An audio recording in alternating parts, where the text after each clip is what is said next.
皆さんこんにちは、なおこです。皆さん、今日は本当にシェアしたいことがあります。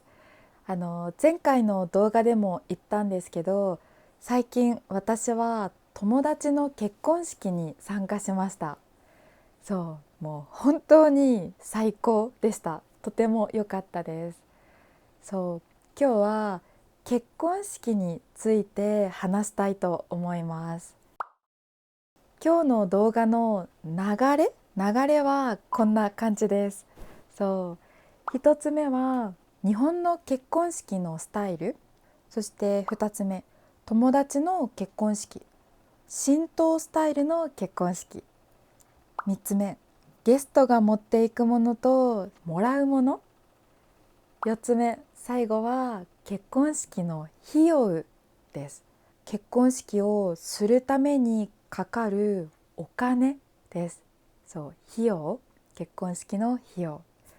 はい、ちょっと今日の動画は長くなりそうなので2つに分けます。この動画はパート1です。だから1番と2番について話そうと思います。そしてパート2の動画で3番と4番について話したいと思います。はい、じゃあリスニングです。よく聞いてみてくださいね。じゃあまず1番、日本の結婚式のスタイルの前に、まず結婚式って何？そうちょっと詳しく言うと、挙式と披露宴があります。そう挙式というのは愛を誓う式です。そうカップルが夫婦になるための式です。そして披露宴、これは結婚をみんなに報告するためのパーティーです。みんなで楽しくご飯を食べたりします。皆さんの国では結婚式はどこでしますか？どこで結婚式をしますか？日本には結婚式をするためだけの特別な施設があります。それを結婚式場と言います。この結婚式場で挙式と披露宴をする人もいるし、あとはホテルで結婚式をする人もいます。あとはレストランとかカフェで結婚式をする人もいるし、ゲストハウスで結婚式をする人もいます。これは人によって全然違いますね。そして挙式だけする人もいるし、披露宴だけする人もいるし、両方する人もいるし、もちろん結婚式をしない人もいます。はい、ちなみに日本で法律的に結婚をするためには婚姻届という書類を書く必要があります。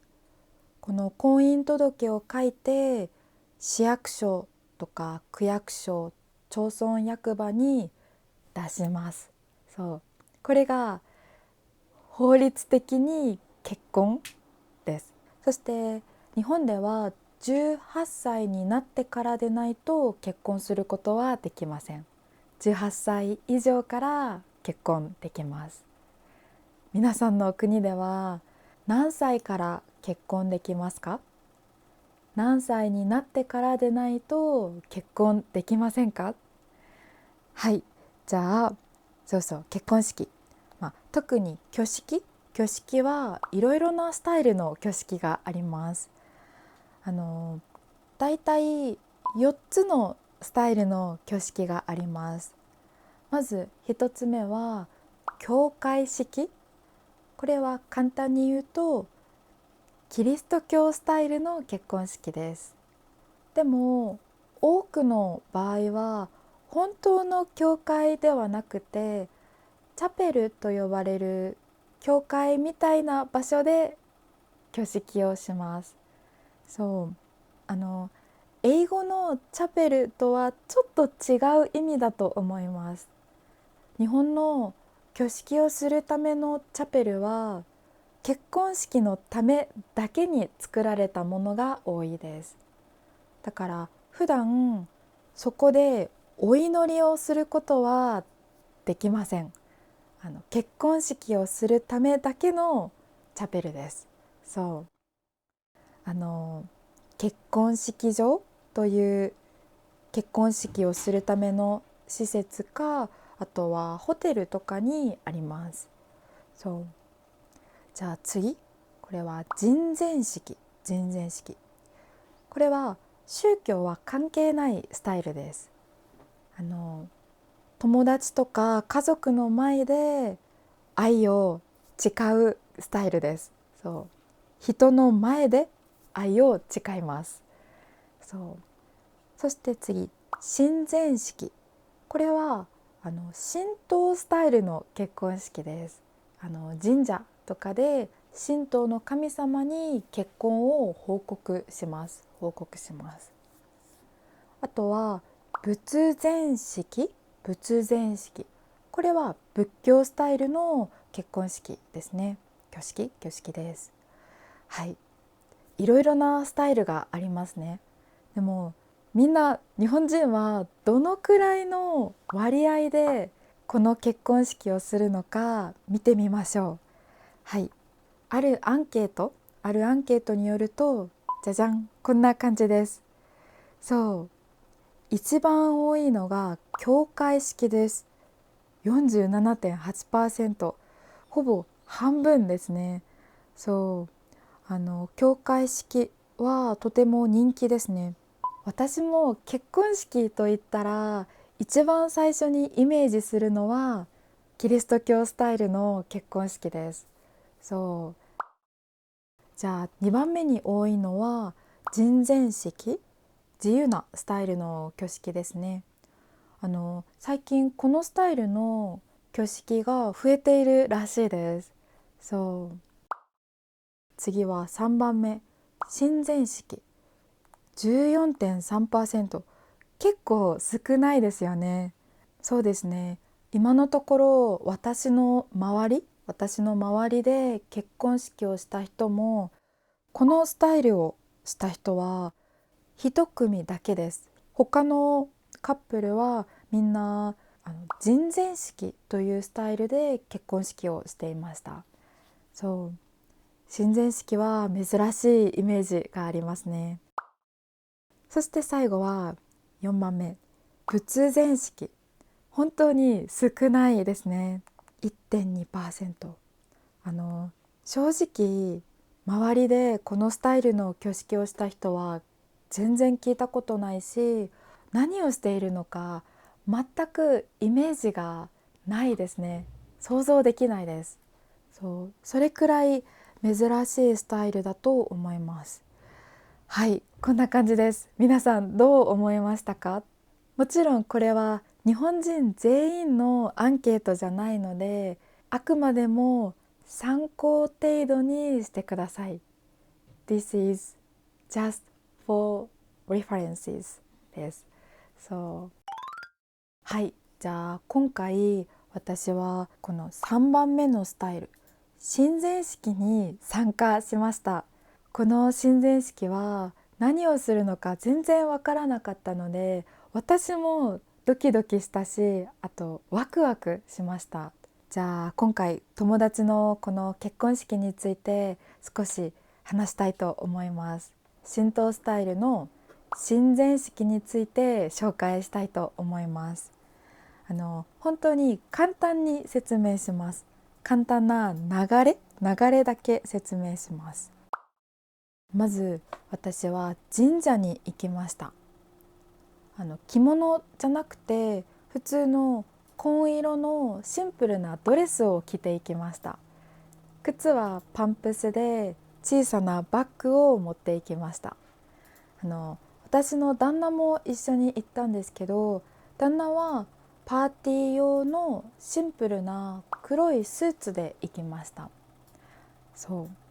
本当にシンプルですじゃあ神社に着いて挙式が始まるまで小さな部屋で待ちました。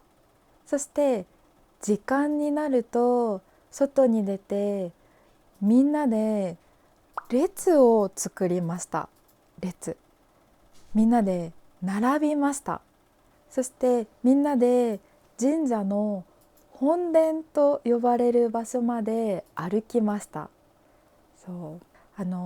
もし日本旅行に来て神社に行ったらこの列を見られるかもしれません。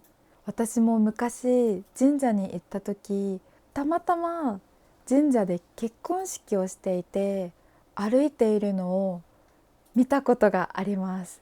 もしかしたら神社でこのシーンを見られるかもしれません。じゃあ話を戻すと、神社の中に入ったら椅子が置いてあってそこに座りました。そして祭主と呼ばれる神社の人が挨拶をしてお祓いをします。お祓い。これは簡単に言うと心と体についた汚れを落とすことです。お祓いをしました。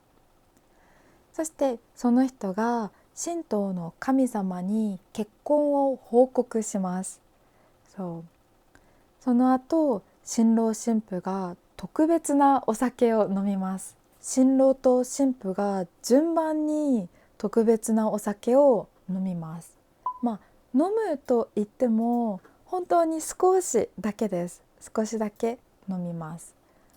大中小の杯というお酒を飲むためのコップがあります。その杯を使ってお酒を飲みます。1回で飲むのではなくて3回に分けて飲みます。1、2、3、こんな感じです。これを繰り返します。新郎新婦新郎新婦新郎新婦新郎新婦新郎、合計9回飲みます。結構時間がかかるので最近は省略されることも多いみたいです。9回じゃなくて6回に省略されることが多いみたいです。はい、じゃあ次。その後新郎新婦が神様に結婚を報告します。そして玉串というものを神様にお供えします。神様にあげます。その後今度は新郎新婦の家族が特別なお酒を飲みます。最後また神社の人、祭主と呼ばれる人が挨拶をして終わりです。だいたい全部で30分くらいかかりました。新郎は袴と呼ばれる特別な着物を着ていて、新婦は白むくと呼ばれる特別な着物を着ていました。本当に美しかったです。美しかった。はい。今回の友達の結婚式では神社で挙式をした後、大きなレストランに行ってみんなで楽しくご飯を食べたりしました。あとはケーキカットをしたり、ファーストバイトしたり、キャンドルサービスをしたりしました。本当にとても楽しかったです。最高でした。幸せな一日でした。はい、じゃあ続きの3、4は次の動画で話しますね。はい、じゃあ皆さん今日も最後まで見てくれて本当にありがとうございます。じゃあお疲れ様でした。バイバイ、またね。